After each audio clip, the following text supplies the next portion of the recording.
नमस्कार, SPT news में आपका स्वागत है। पेश है 13 दिसंबर शाम 7:15 बजे राजस्थान की बड़ी खबरें।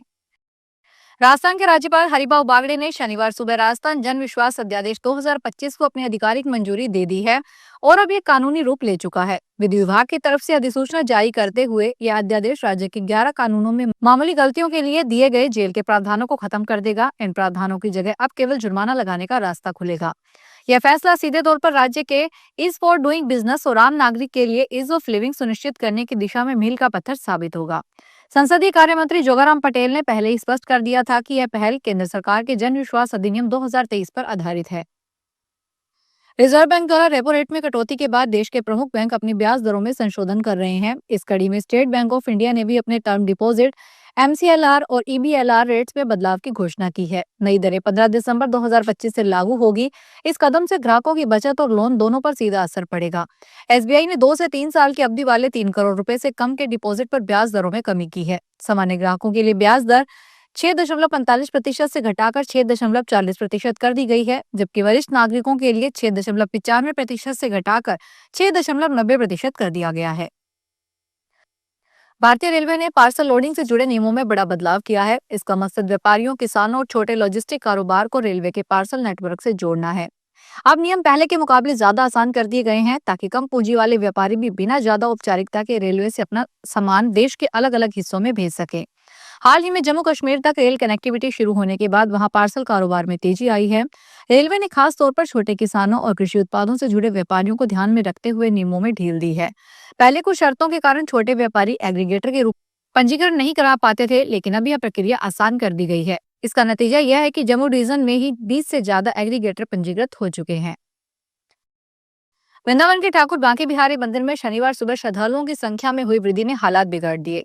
मंदिर परिसर में आने वाले रास्तों पर जब श्रद्धालुओं की भीड़ आगे बढ़ती दिखाई दी तो पुलिस ने व्यवस्था संभालने को बैरियर लगा दिया। बैरियर पर श्रद्धालु रोके तो पीछे से लगातार श्रद्धालुओं की संख्या बढ़ती रही और दबाव बनने लगा। मंदिर में जैसे जैसे भीड़ कम होती बैरियर खोलकर श्रद्धालुओं को आगे बढ़ाया जाने लगा। बावजूद इसके मंदिर आने वाले रास्तों में भीड़ का दबाव अब भी बना हुआ है। भीड़ के बीच फंसे बुजुर्ग, बच्चों और महिलाओं को कठिनाइयों का सामना करना पड़ा है। भरतपुर में कंडक्टर ने चलती बस से पैसेंजर को कैबिन में पीटा। विवाद खुले रुपयों को लेकर था। जैसे ही पैसेंजर ने कंडक्टर से अपने बाकी के रुपयों को लेकर पूछा तो दोनों में विवाद हो गया। हाथापाई देख ड्राइवर ने अचानक ब्रेकर लगाए तो पैसेंजर बस का कांच तोड़ते हुए कैबिन में लगे इंजन पर जा गिरा, जहां कंडक्टर उसे झापड़ मारता रहा। बस में मौजूद लोगों ने इसका वीडियो बना लिया। मामला लोहागढ़ डिपो के बस का गुरुवार का है। इसका वीडियो शनिवार सुबह सामने आया।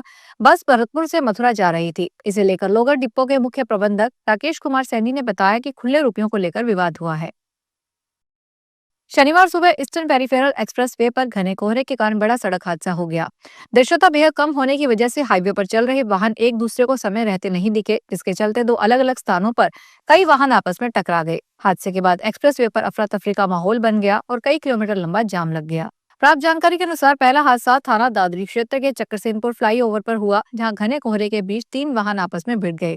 वहीं दूसरा और अधिक गंभीर हादसा समाधीपुर फ्लाईओवर पर हुआ, जहां लगभग 1 दर्जन से अधिक वाहन एक के बाद एक टकरा गए। टक्कर इतनी जोरदार थी कि कई वाहन बुरी तरह क्षतिग्रस्त हो गए। हादसे में महिला समेत कई लोगों के घायल होने की सूचना है, जिन्हें तत्काल एम्बुलेंस की सहायता से नजदीकी अस्पताल में भर्ती करवाया गया। चूरू के सदर थाना क्षेत्र में गाजसर रोड पर एक निजी स्कूल के पास गोवंश को बचाने के प्रयास में एक बोलेरो गाड़ी पलट गई। इस हादसे में गाड़ी में सवार 2 युवक घायल हो गए, जिनमें एक को गंभीर चोटें आई है। घायल युवकों को तुरंत एक निजी वाहन से डीबी अस्पताल के इमरजेंसी वार्ड में पहुंचाया गया। घायलों की पहचान बूटिया निवासी पंकज स्वामी और इंद्रपुरा निवासी अंकित सिंह के रूप में हुई है। घायलों के परिवारों ने बताया कि पंकज और अंकित इंद्रापुरा गांव से बोलेरो में चूरू आ रहे थे। गासर गांव के पास सड़क पर अचानक गोवंश सामने आ गया, जिसे बचाने के प्रयास में चालक ने नियंत्रण खो दिया और गाड़ी पलट गई। राजस्थान के जयपुर में सबसे बड़े सरकारी हॉस्पिटल सवाई मानसिंह के इमरजेंसी में इन दिनों हार्ट के मरीजों की परेशानी बढ़ गई है। यहाँ इमरजेंसी में दिखाने आने वाले और भर्ती मरीजों को जांच के लिए हॉस्पिटल से बाहर प्राइवेट लैब में भेजा जा रहा है, क्योंकि यहाँ हार्ट फेलियर का पता लगाने के लिए की जाने वाली जांच बंद पड़ी है। हैरानी की बात यह है कि जांच की किट स्टोर में उपलब्ध है, लेकिन उसे लाने की जहमत कोई नहीं उठा रहा। इस लापरवाही का खामियाजा मरीज भुगत रहे हैं। इन मरीजों को डॉक्टर या नर्सिंग स्टाफ बाहर प्राइवेट लैब भेज रहे हैं, जहाँ इन्हें जांच के लिए मरीज को 2200 से 2600 रुपए तक देने पड़ रहे हैं। तेज सर्दी के मौसम में बड़े बुजुर्ग और हार्ट के पुराने मरीजों को सबसे ज्यादा परेशानी होती है। कोटपुतली विधानसभा क्षेत्र में ग्राम रामपुरा में शनिवार अल सुबह एक किराना और जनरल स्टोर की दुकान तथा अनाज गोदाम में आग लग गई। इस अग्निकांड में 50 लाख रुपए से अधिक का सामान जलकर राख हो गया। रागपुरा थाना अधिकारी भजनाराम ने बताया कि दुकान मालिक हरिप्रसाद पुत्र खेताराम अग्रवाल की ग्राम रामपुरा में किराना जनरल स्टोर की दुकान है, जिसके पास ही अनाज का गोदाम है।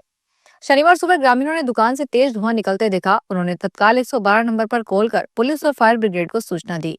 सूचना मिलते ही पुलिस और फायर ब्रिगेड की टीम मौके पर पहुंची। राजस्थान के राज्यपाल हरिभाऊ बागड़े ने शनिवार को लोक भवन में भारतीय पुलिस सेवा के वर्ष 2023 और 24 के बैच के प्रशिक्षु अधिकारियों से मुलाकात की। राज्यपाल से उनकी शिष्टाचार भेंट थी। राज्यपाल ने इस दौरान पुलिस अधिकारियों को सेवा, समर्पण, निष्ठा में राष्ट्र प्रथम की सोच से कार्य करने का आह्वान किया। राज्यपाल ने पुलिस सेवा में मानवीय दृष्टि को सबसे बड़ी पूंजी बताते हुए प्रशिक्षु अधिकारियों को आम जन का विश्वास अर्जित किए जाने की सीख भी दी। करौली में सड़क दुर्घटनाओं को कम करने और आमजन को यातायात नियमों के प्रति जागरूक करने के उद्देश्य से शनिवार को सड़क सुरक्षा पखवाड़ा का विधिवत शुभारंभ किया गया। इसका आगाज पुराने कलेक्ट्रेट चौराहे से हुआ, जहां से बाइक और टेम्पो रैली को हरी झंडी दिखाकर रवाना किया। कार्यक्रम में विधायक दर्शन सिंह गुर्जर, जिला कलेक्टर नीलाभ सक्सेना, पुलिस अधीक्षक लोकेश सोनवाल ने जागरूकता अभियान के तहत बिना हेलमेट वाहन चला रहे चालकों को गुलाब का फूल भेंट कर हेलमेट पहनने और यातायात नियमों का पालन करने के लिए प्रेरित किया। वहीं हेलमेट लगाकर वाहन चला रहे लोगों को भी गुलाब का फूल देकर प्रोत्साहित किया गया।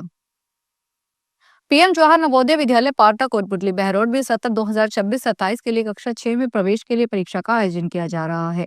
इस प्रवेश परीक्षा में 2 जिलों के कुल 6,366 विद्यार्थी शामिल हैं, जिसके लिए 37 परीक्षा केंद्र बनाए गए हैं। प्राचार्य संजू जोशी ने बताया कि प्रवेश परीक्षा सुबह 11:30 बजे से दोपहर 1:30 बजे तक आयोजित की जाएगी। कुल 37 केंद्रों पर परीक्षा की निष्पक्षतापूर्ण संपन्न करवाने के लिए पुख्ता इंतजाम किए गए हैं। केंद्रीय मंत्री गजेंद्र सिंह शेखावत का जोधपुर दौरे पर है। बाड़मेर जाने से पहले जोधपुर एयरपोर्ट पर मीडिया से बातचीत करते हुए उन्होंने कहा कि देश में कुछ लोगों की मानसिकता आज भी नहीं बदली। ऐसे लोग अपनी राजनीतिक महत्वाकांक्षाओं को राष्ट्र हितों से ऊपर रखते हैं। शेखावत ने खुलकर आरोप लगाते हुए कहा कि राजनीतिक स्वार्थ के लिए वंदे मातरम जैसे पवित्र गीत के टुकड़े किए। उनकी उस सोच से आज तक कोई परिवर्तन नहीं आया।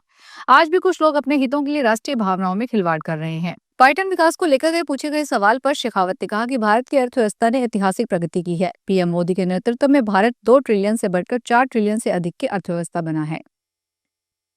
डूंगरपुर के बिंशीवाड़ा थाना पुलिस ने रतनगढ़ बॉर्डर पर बड़ी कार्रवाई करते हुए 7 लाख रुपए की अवैध शराब जब्त की है। पुलिस ने एक बंद बॉडी पिकअप से यह शराब बरामद की और चालक को गिरफ्तार कर लिया। यह शराब गुजरात तस्करी के लिए ले जाई जा रही थी। बिंशीवाड़ा थाने के सीआई कैलाश सोनी ने बताया कि पुलिस अधीक्षक मनीष कुमार के निर्देश पर शराब तस्करी के खिलाफ ऑपरेशन स्वच्छता चलाया जा रहा है। इसी अभियान के तहत बिंशीवाड़ा थाना पुलिस की ओर से देर रात राजस्थान गुजरात के रतनपुर बॉर्डर पर नाकेबंदी की जा रही है।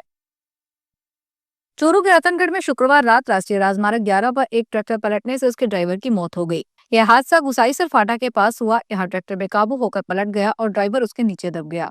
मृतक की पहचान सीकर जिले के बावड़ी गांव निवासी देवाराम जाट के रूप में हुई है। देवाराम जैसलमेर से अपने गांव सीकर की ओर जा रहे थे। उनके ट्रैक्टर के पीछे एक थ्रेसर मशीन भी लगी हुई थी। हादसे के बाद मौके पर लोगों की भीड़ जमा हो गई।